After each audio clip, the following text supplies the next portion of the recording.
Agus Harimurti Yudhoyono atau AHY sebagai Ketua Umum Partai Demokrat ini pernah menyebut partainya membidik kalangan milenial dan generasi muda pada pemilu 2024 karena berkomitmen dalam membangun partisipasi dan literasi politik generasi muda. Tapi lucunya, survei Center for Strategic and International Studies (CSIS) yang dirilis akhir September lalu menyebutkan kalau justru Golkar yang menduduki posisi pertama tingkat popularitas di kalangan generasi muda. Golkar yang selama ini identik sebagai partai orang tua menyisihkan PSI yang dikenal partai muda dan tentu saja Demokrat yang ketua umumnya masih tergolong kaum muda.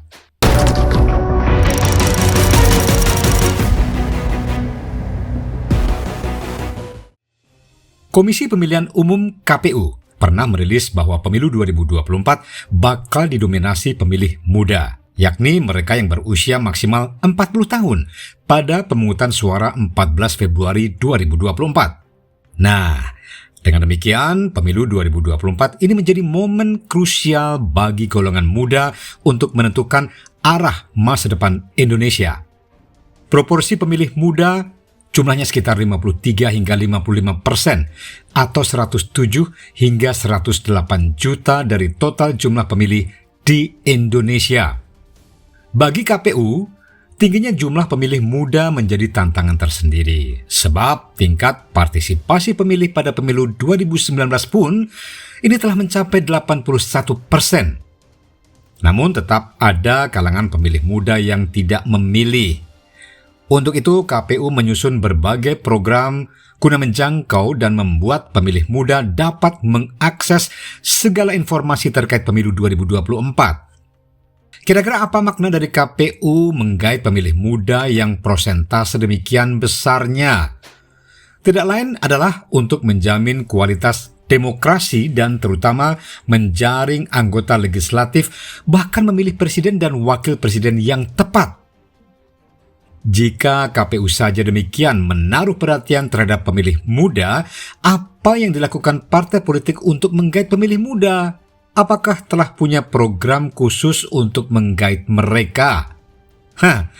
Secara alamiah, PSI diuntungkan dengan subjek pemilih muda atau pemilih pemula karena partai ini identik dengan kaum muda dan diisi kader atau pengurus partai yang muda-muda. Tanpa isu politik atau kampanye, menggait kaum muda sudah otomatis ya mereka lakukan. Tinggal memilih dan menentukan siapa influencer atau key opinion leader alias KOL atau KOL yang bertugas untuk branding partai dalam memikat kaum muda. Kaum muda atau milenial ini tidak identik dengan ketua umum partai yang merasa dirinya masih muda. Tidak cukup menggait pemilih muda hanya dengan mengandalkan figur ketua umum partai untuk meraup suara bagi anggota legislatif. Identifikasi ketua umum partai milenial untuk capres atau cawapres ya mungkin dapat dilakukan, tetapi tidak untuk meraup suara bagi kursi parlemen. Tidak cukup mengandalkan figur ketua umum partai yang diidentifikasi sebagai muda atau milenial. Lebih dari itu, peran influencer dan KOL atau KOL lebih penting lagi. Ya kan? Nah, merekrut influencer atau KOL bukan berarti mengandalkan kader partai organik, melainkan siapa saja yang bersedia menjadi duta partai tersebut. Ya bisa artis ternama, musisi kondang, pengusaha milenial sukses, atau mahasiswa berprestasi dengan reputasi global dan lain-lain. Ya, mereka inilah yang akan menyatakan program partai kepada para milenial dengan menunjuk caleg dan capres yang telah ditentukan. Menarik apa yang dilakukan Partai Golkar, karena jelas partai ini merupakan partai orang tua, partai kolot, dan bahkan partai orba. Tetapi Partai peninggalan Soeharto ini menerapkan strategi untuk menarik suara generasi muda yang mereka perkirakan mencapai 60% dari total pemilih pada pemilu 2024. Ini lebih besar dari angka yang dirilis oleh KPU. Dev Laksono, kader Golkar berjiwa muda, ini mengatakan kalau Golkar akan mengedepankan tokoh-tokoh muda sebagai wajah partai, sekaligus menarik perhatian generasi muda dengan kebijakan-kebijakan yang menyasar pemilih muda.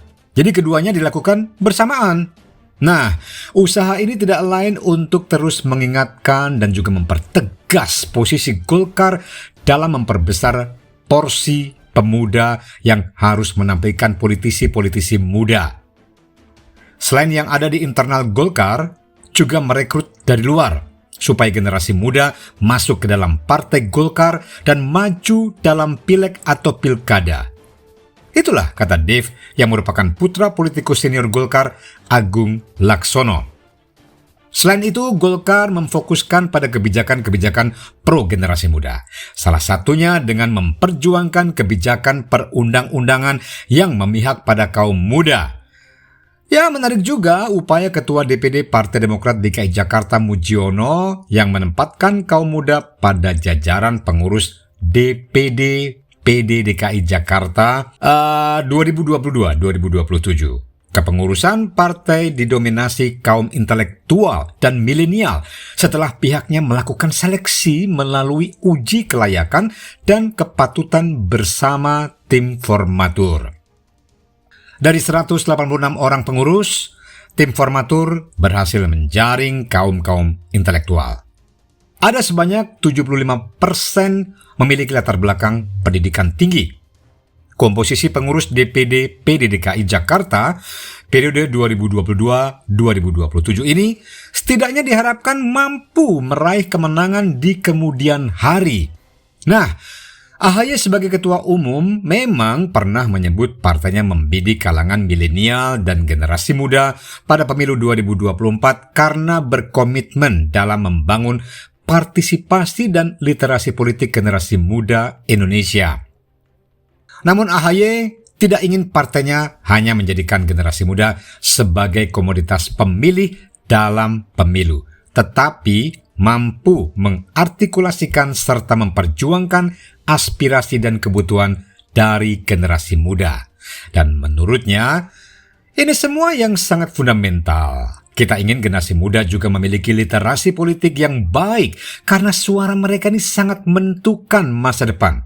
Ya, ingat, kita ingin generasi muda juga memiliki literasi politik yang baik karena suara mereka sangat menentukan masa depan. Menurut AHY, segmentasi generasi muda dalam pemilu mendatang amat menentukan. Karena lebih dari 200 juta penduduk Indonesia yang akan memilih pada pemilu 2024, ini sekitar 60% ini merupakan generasi milenial yang masuk dalam kategori pemilih pemula. Pernyataan AHY ini benar secara data dan kata-kata, tetapi itu tidak cukup. Demikian pula mengidentifikasi diri selaku ketum milenial juga tak cukup untuk meraih suara pemilu legislatif. Apa yang dilakukan kader AHY sendiri di DPD DKI Jakarta, yaitu Mujiono, barangkali sudah tepat karena akan mengubah wajah Demokrat menjadi lebih muda. Ini muda dalam pandangan, muda dalam pengurus. Pola ini juga sebaiknya di copy paste di tingkat pengurus pusat. Ini bukan hanya oleh Demokrat semata, tapi partai-partai politik lainnya juga yang akan berkompetisi pada pemilu 2024.